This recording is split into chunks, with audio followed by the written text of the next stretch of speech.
Hi, my name is Laura Rabin. I am a public information officer with the McBride and the Gavilian Canyon Fires.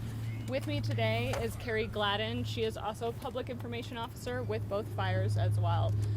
Let's start off with giving you guys a little bit of an update on what's going on. Yesterday, we had 2 fires break out in the Ruidoso area. The McBride Fire started on McBride Drive.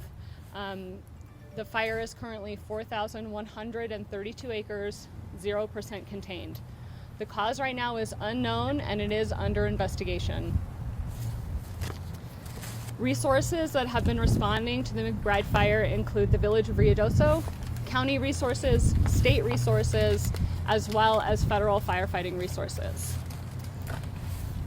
To give you a little bit of more information about aircraft availability, yesterday, due to the extreme wind conditions that we saw, we were only able to fly reconnaissance aircraft. Today, the winds are a little bit lower, so thankfully we do have some additional aircraft that will be assisting us today. That includes 1 helicopter, 2 very large air tankers, and 5 large air tankers that have been assigned to this fire. We are reporting at this time that 150 structures have been lost. Crews overnight were able to hold the fire around the Moon Mountain area, south of Gavilian and north of Paradise Canyon with dozer lines, and they have stopped the fire from progressing into Paradise Canyon as of right now.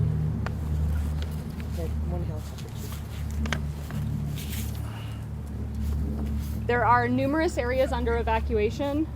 Mandatory evacuations are in place for the area around Moon Mountain, McBride, Snowcap, Timberline, Eagle Creek, Homestead Acres, Rancho Ruidoso Valley Estates, Deer Valley, Deer Park, and also east of Flute Player. If you live in those areas, please evacuate to the Ruidoso Community Center. More evacuations are still pending and may continue today. It's the Ruidoso Convention Center for evacuations. Sorry, the Ruidoso Convention Center. Carrie, did you want to add anything? We're having a lot of people who are reaching out to the community, wondering how they can help, how they can volunteer and donate. We are in the process right now of figuring out where those needs are greatest, and so we will be throughout the day putting that information out on how people can help best with the community. So our Facebook page, Village of Ruidoso, and that'll be the best way to have people find out what we need here in the community. Today, fire crews are focusing primarily on point protection around homes and structures. They're also scouting lines to figure out the best possibility of where we can construct fire line and tie fire line in together to try to get around this fire. Temperatures today are going to be about 54 degrees, so cooler than they were yesterday. Yesterday we saw winds between 50 and 90 miles an hour. We had trees coming down in town, roofs blowing off houses. This is definitely a wind-fueled fire at this time. While we're not going to see those quite intense winds today, we will still see winds gusting between 20 and 30 miles per hour today. So a little bit of a reprieve, but still quite windy. The other thing worth noting is that our relative humidity levels right now are hovering in the single digits, around 6%. That is extremely low humidity. And when you have low humidity, it tends to lead to more active fire behavior. Because of these conditions, we fully expect that today we will see active fire behavior as the day continues to warm up and as those relative humidity levels continue to drop. We also want to recognize that we still have multiple residential subdivisions that are in the wildland-urban interface that are being threatened at this time. We also have power lines and other infrastructure that are currently being threatened as well. To switch a little bit over to the Gavilian Canyon Fire. Right now, all of Gavilian Canyon is also under an evacuation notice. Those people can go to the Ruidoso Convention Center as well, or the Carrizozo schools.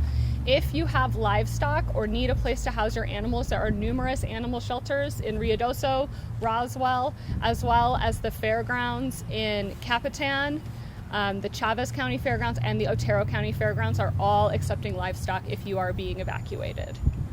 At this time, I will open it up to questions. One thing before we open it up to questions, yesterday we had issued a statement about water conservation that was due to the power outage that we were experiencing. Power has started to come back on throughout the village, so slowly P&M is getting it back up. We were able to restore power to our pump stations in the Alto area, which is where a majority of our water comes from. So that is good news, and we have those back online. All right, I'll open it up to questions. Yes. When you're talking about 150 structures, is that mostly residential homes? So the 150 structures, it does include residential homes. It also includes what we would consider outbuildings, so that would be garages, barns, sheds. Yes. We've been getting reports of missing people. Do we have any idea of how many folks are missing? So right now, what I can tell you is that we don't have any confirmed injuries or fatalities on this fire. Due to the evacuations and the very fast-moving evacuations, it is possible that people are still trying to get in touch with their loved ones. But again, we do not have any confirmation of any injuries or fatalities at this time. About how many people live in the evacuation areas?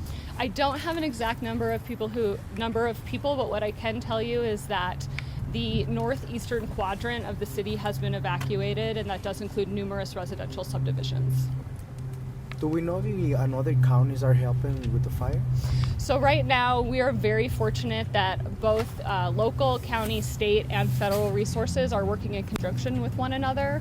We would also like to let everybody know that we do have a Type 1 incident management team arriving today. They will take command of this fire tomorrow morning at 6 a.m. Is that both fires or just McBride? They will take command of both fires. Okay. And where are they coming from? They are a Southwest Incident Management team. They're resources that come from all over the Southwest, primarily Arizona and New Mexico. Yes. You said the cause of the fire is under investigation. Is that being investigated by the State Fire Marshal's office? It's being investigated by specific fire investigators that are specifically trained in that type of investigation. Is there a particular water source that you guys are pulling from right now? So we do have agreements with multiple municipal water sources, as well as local landowners who have volunteered to let us pull from their tanks. How many firefighters or agencies are involved in this? So right now we have about 250 personnel assigned to the fire. That crew coming from Arizona, is that the hot shot crew? It's an incident management team. Okay. So they will have crews, including hotshot crews, working underneath them. Just to reiterate, where is the direction of fire heading to at the moment? So Where are the winds at right now? So the fire is heading to the north-northeast portion. It's kind of blowing northeast. We see the fire kind of coming over is there going to be evacuations coming to the village, or is it kind of like stop there? So typically what you will see with fire behavior is that fire will move very quickly upslope and then tends to move slower downslope. Right now there are no evacuations for where we currently are right now. Is there any concern at the moment for residents in this area that are closer on this side? Again, no, there are no evacuations right here at this time. Has there been a prescribed burn up there recently at either fire location? So the fire has moved into the White Mountain fire. It was a fire that happened a while back. In 2011 was when the White Fire happened. That may help slow the spread of the fire. However, with the low humidity levels, it is moving quickly across the ground, even though there is no larger trees with a canopy per se. Is there a particular name for this bridge over here? That over there is Gavilian Ridge. All right. Is this the firefighters up there? How many do you think are up there right now at the moment? I don't have any exact number on firefighters that are assigned to this area. We've broken this fire up into numerous groups. Firefighter resources are being assigned based on the need in each individual group. And which is the one with the number one need? So it would be this area here, and then I know that they're putting firefighters out in front of the fire to sort of scout and figure out, how are we going to tie in the fire line starting back and then moving around the fire. So like out by Eagle Ridge in the park. Yes. When will you be letting residents into Gavilian Canyon to check on their property? So right now it's still not safe to allow residents back in to check on their property. We do have a list of people that have notified us, and we will be calling them individually once we feel like it's safe to let people back in. Do we have an approximation on how many people have been evacuated at this point? We don't have exact numbers. Again, we can say that the northeastern quadrant of the city has been evacuated at this time. It's probably they're thinking close to 4,000 that were affected with the evacuations. About how many are at the convention center?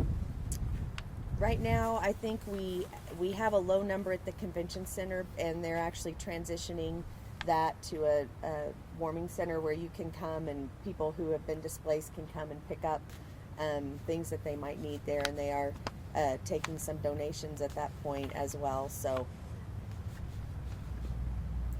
All right, guys, thank you so much for coming.